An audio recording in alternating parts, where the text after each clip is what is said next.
V-Gold trusted gold buyers. మీరు తాకట్టు పెట్టిన బంగారాన్ని విడిపించి ఈ రోజు ఉన్న మార్కెట్ ధరకు కొనబడును. 2 లక్షల రుణమాఫీ మోసం చేశారు. నిన్న రైతు భరోసా విషయంలో మోసం చేశారు. అదేవిధంగా పంటలకు బీమా అన్నారు, మోసం చేశారు.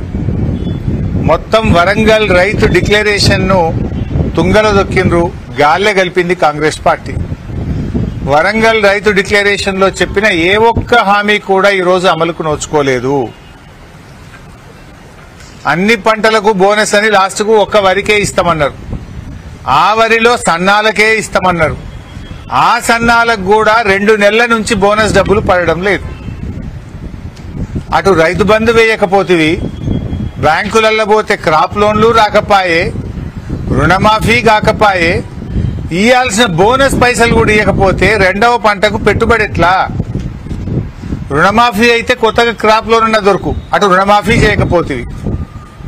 పోనీ అన్నట్టు ఎకరానికి 15,000 రూపాయల రైతు బంధు ఇచ్చినా చేతుల పంటకు పెట్టుబడికి సాయం జరుగుతుండే, అది ఇవ్వకపోతేవి. పోనీ 6 గాలం కష్టపడి పంట పండిస్తే పండిన పంటకు ఇయ్యాల్సిన వడ్ల పైసలు కూడా ఇవ్వకపోతే నువ్వు రైతులకి ఏం చేసినట్టు? రుణమాఫీ చేయవైతివి, క్రాప్ లోని రానకపాయే, రైతు బంధు ఇవ్వకపోతివి, పండిన పంటలకు వడ్ల మీద పైసలకు కూడా ఇయ్యాల పైసలు ఇవ్వలేదు. పాలమూరు బిడ్డగా నల్లమల్ల అడవులో నుంచి వచ్చిన నేను ఒక రైతు బిడ్డగా 2 లక్షల రూపాయల రైతు రుణమాఫీ చేస్తా అని సరిగ్గా 60 రోజుల్లో 25,50,000 మంది రైతులకు 21,000 కోట్ల రూపాయలు 2 లక్షలు రుణమాఫీ చేసి ఇచ్చిన మాట నిలబెట్టుకొని మాట తప్పని మడమ తిప్పని పార్టీగా ఈరోజు 25,50,000 మంది రైతులకు 21,000 కోట్ల రూపాయల రైతు రుణమాఫీ చేసినాం. ఇవాళ రైతు రుణమాఫీ చేయలేదంటున్నాడు. లెక్కలు చెప్తా, ఏ ఊర్లో, ఏ తండాలో, ఏ గూడెంలో ఏ రైతుకి ఎంత రుణమాఫీ చేసినో 25,50,000 మంది రైతుల వివరాలు శాసనసభలో పెడతా. 21,000 కోట్ల రూపాయలు ఎవరి ఖాతాలో వేసినో నేను లెక్క చెప్తా. నీకు చిత్తశుద్ధి, నీకు నిజాయితీ ఉంటే రా, వచ్చే అసెంబ్లీలో నువ్వు మాట్లాడు, అడుగు. అదేవిధంగా ఆనాడు నువ్వు 5,000 రూపాయలు సంవత్సరానికి రైతు బంధు కింద 10,000 ఇస్తే నేను ఎన్నికల్లో 15,000 ఇస్తా అని చెప్పిన. కానీ ఏ రోజు కూడా చంద్రశేఖర్ రావు గారు మనం అప్పుల్లో లేము, మనం ధనిక రాష్ట్రం, మన దగ్గర సంచుల కొద్దీ గుమ్మీల కొద్దీ రూపాయలు ఉన్నాయని అబద్ధాలు చెప్పిండు. వచ్చి చూస్తే గుమ్మీలు ఖాళీలు ఉన్నాయి. గుమ్మి కింద పందికొక్కులాగా కేసీఆర్ కుటుంబం మొత్తం తిని కూసున్నది.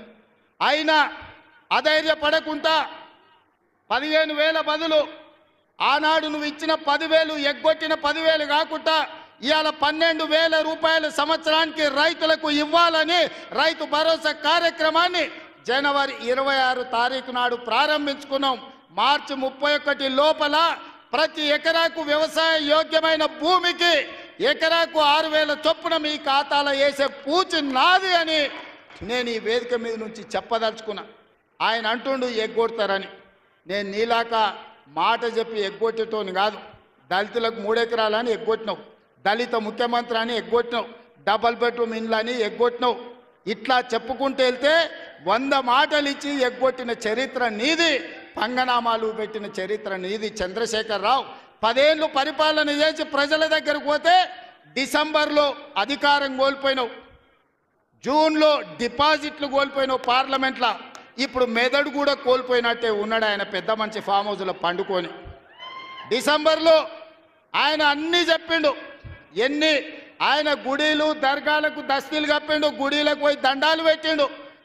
పెట్టిన తెలంగాణ ప్రజలు 10 ఏళ్ళు పెట్టిన ఆయన అరగోసకు ఇవాళ ఆయన గుణపాఠం చెప్పి ప్రభుత్వాన్ని దించిండు. అట్లే అబద్ధాలు చెప్తే పార్లమెంట్లో గుండు 0 ఇచ్చిండ్రు, ఆయన గాడిద గుడ్డి ఇచ్చిండ్రు. అయినా బుద్ధి మారలే. 14 నెలల నుంచి అంట ఆయన ఫామ్ హౌస్లో వండుకొని గంభీరంగా చూస్తుండంటే. ఎవరిని చూస్తున్నావా గంభీరంగా? అచ్చోసిన ఆంబోతులాక నీ కొడుకుని అల్లుని ఊరు మీద వదిలినావు.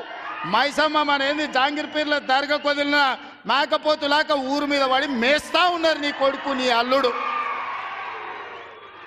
మన జాంగీర్పేర్ల దర్గా కోసుకుంటాం కదా మనం, అట్లా జాంగీర్పేర్ల దర్గాను కూడా మోసం చేసిన 100 కోట్లు ఇస్తాను మా శంకర్ చెప్తున్నాడు. ఇవాళ